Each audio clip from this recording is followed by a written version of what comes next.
atoza arabika abafungwa barengeye ububasha bwayo bwo kubakira. Ariko hambavu y'ico hariho n'abacira imanza hanyuma zikaba ntabanduka bakeza. Umukuru w'igihugu aratanga intumbero y'ababwirizwa kuvayo bishingiye ku vyatumye ku ngingo nyamukuru zatumye ico kigongwe kibaho, kuko itegeko ry'umukuru w'igihugu rirerekana neza ati abameze gutya nibo bazogirirwa ikigongwe. Munkundire nsubire ndabahemwiriwe mwese canke mwaramutse bivanye naho mudukurikirana muherereye. Bazaniye amakuru agezwe ko amakuru ariko aravugwa ngaha mu gihugu cyacu c'u Burundi, hariko haravugwa ijambo ryashikirijwe na General Alain Guillaume Bunyoni wahoze ari umushikiranganje wa mbere ngaha mu gihugu c'u Burundi, akaba yarahejeje kurekugwa. Yaherekuwe ku igenekerezo rya 11 ntwarante umwaka w'ibihumbi 2026, aho yari yaraboshwe mu mwaka w'ibihumbi 2023 nibwo yari yaratawe mu mvuto.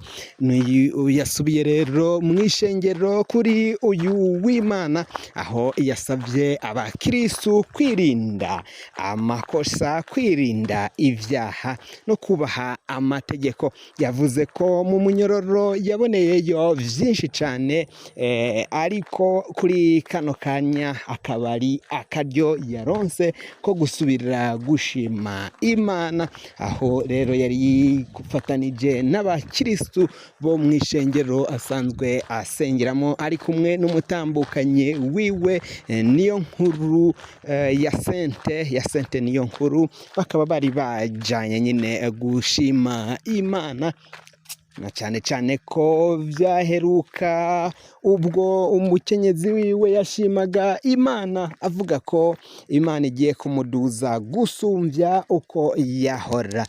Ico gihe Mutama Alain Guillaume Bunyoni niwe yariko aratambisha, niwe yariko arasengesha mw'ishengero asanzwe asengeramo. Ico rero vyahavuye bikwega ingorane. Bunyoni bamwagiriza ivyaha ko agomba gutembagaza ubutegetsi, agomba gufata ubutegetsi bwa Varisito Ndayishimiye. Ico gihe baciye batangura kumukorera uruhigi rukomakomeye cane, bihera banamutaye mu mvuto. Rero General Alain Guillaume Bunyoni wagiriwe ikigongwe muri kino gihe akaba yararekuwe ngo aje kwivuza, nibwo rwabaye urwitwazo canke niryo decret General Major Varisito Ndayishimiye yateye ko umukono, yasinye aterako ikidodo, yemeza ko General Alain Guillaume Bunyoni arekuriwe, atezuriwe vy'agateganyo akaja kwivuza, akaja gukurikirana amagara yiwe, ko amagara yiwe atari yifashe neza. Ariko benshi babibonye nk'amanyanga yakozwe n'ubutegetsi, agakorwa na Varisito Ndayishimiye adashaka kwemanga ko yarekuye uyu mugabo kubwo kugondozwa. Biraboneka ko Varisito Ndayishimiye ni wa muntu atezurira abanyororo, canke avuga ko atanze itegeko ko hari abatezuriwe ko basohoka amabohero ariko bagaca baherayo. Bunyoni we yasohotse. Ni gute vyari bisanzwe biboneka ko Varisito Ndayishimiye avuga ngo naka na naka aba barakwije ibisabwa kugira ngo ikigongwe c'umukuru w'igihugu kibafashe basohoka amabohero, aho kugira ngo hasohoke, niba hari handitswe ko hazosohoka Yohani hagasohoka Yakobo, niba hari handitswe ko hazosohoka Marita hagasohoka Mariya. Vyose ni ibibazo n'ingorane biri mu butunga mu rwego rw'amabohero, aho kugira ngo batunganye neza bashire ibintu ku murongo, ugasanga umengo akazu kariko karabera ngaho muri bijanye n'ubutungane kaboneka ko harimo agahaze. Bunyoni rero we yaciye asohoka. yasohokanye na Colonel Kazungu Michel, aho rero uyu nawe yari amaze igihe aboshe kuva mu mwaka w'ibihumbi 2015 Amerikenze nyine, aho bagerageje gutembagaza ubutegetsi ariko bikaza guhera bibatahiye kuw'amazi. Inyuma yo kubata kuw'amazi bamwe barafunzwe barabohwa. Murazi ko nka General Cyril Ndayirukiye we yaguye mu ibohero, ariko navyo ibitaravuzwe ko rumwe, bikavugwa ko yoba yarahawe ishano, yoba yararogewe ngaho mu ibohero rikuru rya Gitega. Aha ni naho General Alain Guillaume Bunyoni yaraboheye. Bunyoni akaba atanga intahe, agashinga intahe avuga ko yabonye vyinshi cane ngaho mwibohero aho yarafungiye nyine. Ivyo vyamuteye ubwoba, biramutera amakenga. Avuga ko mu mabohero huzuyeyo benshi bazira ubusa. Yatangaje ko mu mabohero hariyo abenshi bapfunzwe bagirizwa ivyaha bito bitoyi, nyamara abakoze ivyaha binini akaba ari bo baguma bidegemvya, ntihagire uwubakorako, ntihagire uwubakomakoma. Ivyo General Alain Guillaume Bunyoni yaciye ashikiriza, ariko asaba abakirisu, asaba abarundi muri rusangi kwirinda ivyaha, kutaja mu makosa, kwirinda amakosa nyine, ntibakore ivyaha bizobagonganisha n'ubutegetsi canke na leta. Ivyo nivyo Bunyoni yaciye ashikiriza.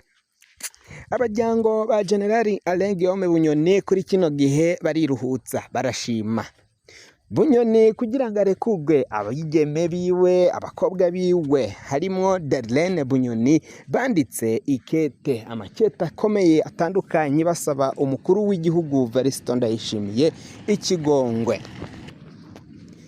Mu kumusaba ikigongwe basabira umuvyeyi wabo imbabazi, ariko ntivyaciye bihita bitungana canke ngo ahite arekugwa. Ariko ikizwi nuko uyu mutama yarasabiwe ikigongwe. Mu nkuru zacu zatambutse twarababwiye ingene Darlene Bunyoni yaciye bugufi acaja ku mukuru w'igihugu amuramutakambira nyuma yo kumurungikira ayo makete. Noneho yari sabiye audience kuri Ntare Rushatsi, arasaba ikigongwe, arashikiriza ivyagiye bibashikira, aho bagiye bashikirwa n'ibibazo n'ingorane zikomakomeye cane, aho bagiye baja kuraba uwabo, bagiye kumugemurira, kumushira indya aho yararwariye naho yarapfungiwe. Aho vyashikiye uyu Darlene Bunyoni bakamukuramo impuzu yari yambaye, bariko baramusaka. Ivyo byose vyari biteye agashavu, vyari biteye agahinda kuri aba baryango ba Bunyoni. Ubu nabo bariko baravyina bagasimba, bavuga ko uwabo yatashe, ko Imana ikora vyose, Imana mushobora vyose, Imana umukama asumba vyose, ashobora vyose, kuba abagiriye ikigongwe uwabo akaba avuye mwibuye nk'uko bariko baragenda babishikiriza. Umukenyezi wa General Alain Guillaume Bunyoni nawe yaratakanje, arasaba imbabazi, arasaba ikigongwe umukuru w'igihugu, araca no ku bandi bagabo b'ibicocoro, abagabo b'amanyenyeri, abakoroneri, abagenerale, abagendanye na General Alain Guillaume Bunyoni, abasaba ko bomufasha, bomuvugira kwa Ndayishimiye akaba yogira ikigongwe, agatezura, akabohora umugabo. Ikindi kandi baragiye basanga inyubakwa zimwe zanditse kuri ya Sente Niyonkuru, umukenyezi wa General Alain Guillaume Bunyoni. Ivyo vyarateye amakenga y'ukubura ukungene bashobora gufatira iyo mitungo yose ya General Alain Guillaume Bunyoni, kuko amatunga yose yiwe barayarondera, barayashaka, bashaka kuyafata. Uyu General Alain Guillaume Bunyoni rero nawe yarabizi ko umwanya ku mwanya bazomukurikirana, amahera yiwe yarayakuye mu mabanki arayanyegeza kushikamanga yatawuzi aho General Bunyoni yari yarahamvye amahera yiwe. Barakurikiranye abaryango ba Bunyoni ariko baraheba ntibaronka aho Bunyoni yoba yarahamvye ayo mafaranga. Mu kuyanyegeza rero baciye bafata ibikoresho vyiwe vyose basanze muhira, amatunga, inkweto, ibirato, imisarane y'inzahabu, ameza, ibitanda, ibintu vyinshi bikoze mu nzahabu nivyo basanze kwa General Alain Guillaume Bunyoni. Kuri kino gihe rero ntago ari abo muhira kwa Bunyoni gusa bariko barashima Imana, n'abaryango ba Bunyoni, abaturanyi biwe abo bagendanye, abo gwabanye nabo baravyina bagasimba. Abo Bunyoni yari yarahaye akazi benshi bariko barasimba. Ikibazo ni kimwe, abo gwafunganwe na General Alain Guillaume Bunyoni bo kuki batariko baratezurirwa? Ni gute bosi wabo yoba yatezuriwe abandi nabo ntibatezurirwe? Haravugwa amakuru akomeye cyane avuga ko Bunyoni mu gihe vyoheza ivyo ngivyo aba nabo bazoca barekugwa mwibanga nk'uko CNDD FDD nyene basanzwe babigenza. Benshi bariko baravyina nyine bagasimba sabo gusa. Tuvuye kuri iyi nkuru ivugwa kwa General Alain Guillaume Bunyoni, dutandukire gatoyi tuje kwa Agathon Rwasa, aho turacari muri politike y'u Burundi, aho rero nawe ariko aravugwa ko vyinshi muri kino gihe ahegereje canke himirije amatora. Agathon Rwasa nawe arashobora gutezurirwa, akaba ashobora kurekurirwa kwiyamamaza mu matora aza y'umukuru w'igihugu umwaka uza, umwaka w'2027. Iti birava ku kirero, biravana n'iki? General Major Variston Ndayishimiye ariho igitutu inyuma yaho ahawe amabanga yo kurongora Union Africaine. Inyuma yaho rero umukuru w'igihugu Variston Ndayishimiye aherewe ayo mabanga yo gutwara Union Africaine, arashobora gushirwa ko igitutu n'amahanga akazemerera opposition gukora ukuri kwamye. Umugambwe CNL nyankamugayo igisata co kwa Agathon Rwasa nyine nasho kirashobora gutezurirwa, hama nabo bakemererwa kwiyamamaza. Kijya gisata ca CNRDD c'abadede nyine bashize ko bakaba bashobora kwankigwa, bakabahuza, bakaba usubira kuba umugambwe umwe canke bakigenga, ariko na Agathon Rwasa akarekurirwa gukora ukuri kwamye. Nk'ibya permanence kandi y'umugambwe wa CNL inyankamugayo nayo irashobora gusubira mu maboko ya Agathon Rwasa, arashobora kuburana akayitsindira, hama igaca isubira kwa Rwasa nk'uko biriko biragenda bitangazwa n'abatari bakeya. Ivyo rero navyo bikaba byaba ari inkuru nziza ku ba CNL inyankamugayo, mu gihe vyoba bibaye impamo uyu mugambwe ukaba wasubirira gukora Agathon Rwasa. Birashobora ko ashobora gusubira akagera kure, mu gihe amahanga yoba ariko aratunga ijisho ku mukuru w'igihugu Variston Ndayishimiye atwaye Union Africaine muri kino gihe. Benshi bakababona ko politike y'igihugu c'u Burundi igeze ahatemba, igihugu bagitaye mu manga narijya.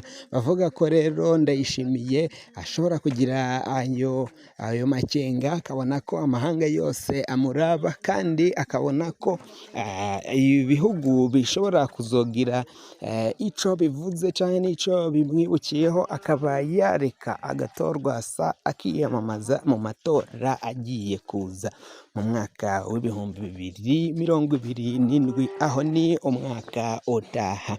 Muri politike y'u Burundi bikaboneka ko iriko iragenda igana ahantu hatari heza, benshi akaba arizo mvo bavuga ko Varisito Ndayishimiye akwiriye kwitonda akareka uyu mutama Alain Guillaume Bunyoni, akareka agatorwa sa Murantunge akiyamamaza. Ntago ari Bunyoni nyine, Bunyoni Rwasa kiyatezurirwa akaja muri politike ukuri kwamye nk'ibisanzwe.